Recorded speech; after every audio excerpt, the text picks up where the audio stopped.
అసలు Nayeem dairy reopen, Nayeem తెలుసు కదా మీ అందరికీ, నయీం నయీం రీఓపెన్, నయీం ఆస్తులు ఏమైనా అంటే ఎవ్వరికి తెలియదు తెలుసా.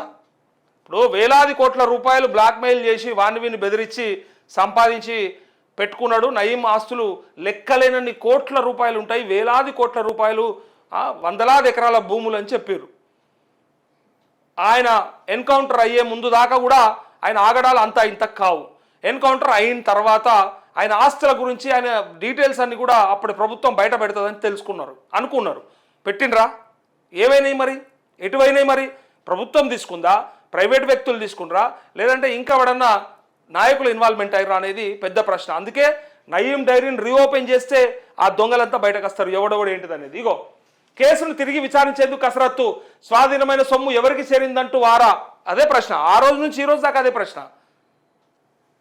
ప్రభుత్వ నిర్ణయంపై సర్వత్రా ఉత్కంఠ, పోలీస్ ఆఫీసర్లు పొలిటీషియన్లకు సంబంధాలు, పాత కేసుతో బీఆర్ఎస్ నేతల లింకులపై డౌట్ అంటూ నయీం కేసును రీఇన్వెస్టిగేట్ చేసేందుకు ప్రభుత్వం సిద్ధమవుతున్నట్టు తెలుస్తోంది. ఆయన డైరీలోని అంశాల ద్వారా నిజానిజాలను వెలికి తీసే అవకాశం కనిపిస్తోంది. 8 ఏళ్ల క్రితం జరిగిన ఎన్కౌంటర్, దానికి కొనసాగింపుగా జరిగిన దర్యాప్తుపై వివరాలపై సర్కారు ఫోకస్ పెట్టనున్నట్టు సమాచారం. ఈ కేసు రీఇన్వెస్టిగేషన్ ద్వారా స్వాధీనమైన సొమ్మెంత, అప్పటి అధికార పార్టీ నేతలకు ఏమైనా చేరిందా, నయీంతో సంబంధాలున్న పోలీస్ ఆఫీసర్లు ఎవడెవడు, పొలిటీషియన్లతో ఉన్న లింకులు ఏంటి అని ఇట్లాంటి అంశాలపై క్లారిటీ వచ్చే అవకాశం ఉంది. దీంతో కొద్దిమంది పోలీస్ అధికారులు బీఆర్ఎస్ నేతల్లో గుబులు పట్టుకున్నది అంటూ ఇక చూడు ఇక స్టార్ట్ అయిపోయింది. ఇక ఎమ్మెల్యే వంశీకృష్ణ ప్రస్తావనతో ఇది మొదలైంది. అచ్చంపేట ఎమ్మెల్యే అయిన డాక్టర్ వంశీకృష్ణ ఇటీవల ఈ అంశాన్ని ప్రస్తావించినట. అయితే 2016లో జరిగినటువంటి ఈ ఎన్కౌంటర్, కేసీఆర్ అధికారంలోకి వచ్చినాక నయీంని మట్టు పెడితే బాగుండు, అంతమొందిస్తే బాగుండని చాలామంది ఆయన బాధితులు అనుకున్నట్టుగానే సరే అది అప్పుడు జరిగింది.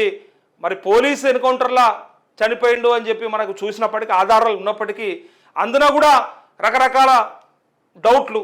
మరి అది నిజంగానే కావాలని చేసిరా, ఆ సందర్భంగా మరి ఎట్లా చేసిండ్రు, ఆయన నమ్మబలికినరా, పారిపోతుంటే పట్టుకునరా, లేకపోతే ఎట్లా చేసిండ్రు, నిజంగా పట్టుకునే అవకాశం ఉండే, మరి ఇవన్నీ దాటి ఎన్కౌంటర్ చేయాల్సిన అవసరం ఏంటి అని ఇట్లాంటి రకరకాల వాదనలు వినిపించినాయి మనకు. సో ఇక్కడ కూడా 8 ఏళ్ల తర్వాత కూడా ఇయ్యలటికి ఇంకా ఏం డౌట్లు ఉన్నాయంటే, మరి వేలాది కోట్ల రూపాయలు ఎక్కడున్నాయి, వందలాది ఎకరాలు మరి ఆయన బ్లాక్మెయిల్ చేసి సంపాదించినప్పుడు మరి వేల కోట్ల రూపాయల ఆ ధనమంతా, ఆ సొమ్మంతా ఎవడి జేబులకు పోయింది, ఎవడి అకౌంట్లకు పోయింది అనేది తెలవాలి.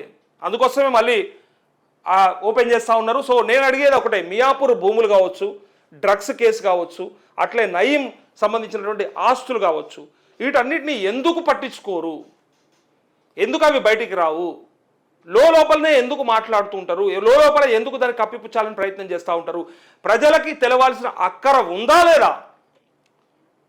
చాలా డ్రగ్స్ కేసులు అయితే విపరీతంగా అంటే పోలీసులు చేసిన ఆ తతంగం అంతా చూస్తే సినిమా యాక్టర్లని, డైరెక్టర్లని అందరినీ పిలిచి విచారిస్తారు, వాళ్ళని పంపిస్తారు, తర్వాత ఏం జరిగిందో తెలియదు. ఎవడు తెలియదు, ఎవరి తాతకెరక ఉండదు. అది మనల్ని తప్పవాడు, పెడ్లర్స్ ఎవడు, డ్రగ్స్ ఎవడు సప్లై చేసిండు, మరి ఎవడు ఏ కంపెనీలో తయారవుతుంది, ఎడబట్టుకోవాలి, ఇవేమీ తెలియదు మనకి. వెనకాల జరిగే తతంగం అంతా అట్లా పెద్దలది ఇట్లా ఉంటుంది.